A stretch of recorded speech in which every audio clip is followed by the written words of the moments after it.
एक राज्य में एक बार एक सन्यासी आया और सीधा राजा के महल में चला गया।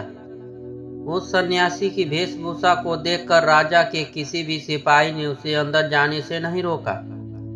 वो सन्यासी सीधा राजा के दरबार में चला गया। सन्यासी को अपने सामने खड़ा देख राजा ने उनसे पूछा, आप कौन हैं और क्या चाहते हैं? सन्यासी बोला, मैं एक आध्यात्मिक गुरु हूँ और प्रवचन देने के लिए दूसरे राज्य जा रहा था, लेकिन अब दिन ढलने को आया है तो मैं आज रात आपके महल में ही रुकूंगा।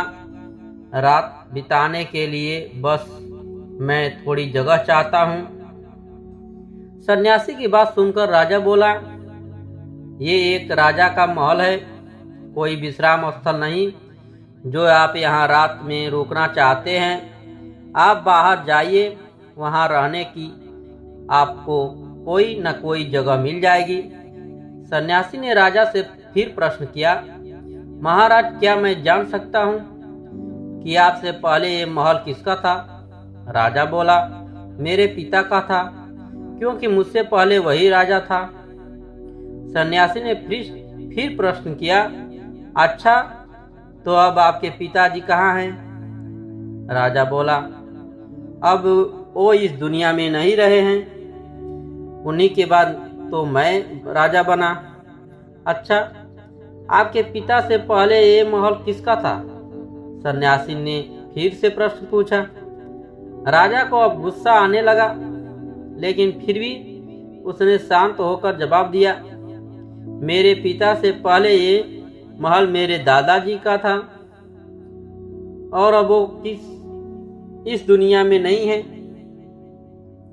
अब सन्यासी बोला, ये जगह जो ना कल तुम्हारी थी और ना ही तुम्हारे जाने के बाद ये किसी और की होगी। इस संसार में लोग कुछ ही समय रह पाते हैं और फिर चले जाते हैं। जहाँ हम अपना समय बिताते हैं वहीं हमारा विश्राम स्थल है। ना तुम इसे अपने साथ लेकर जा पाओगे, ना ही कोई और बताओ। ये महल एक विश्राम स्थल नहीं है तो और क्या है? राजा उनकी बात समझ गया और हाथ जोड़कर माफी मांगने लगा। उसने सन्यासी को रुकने को जगह दे दी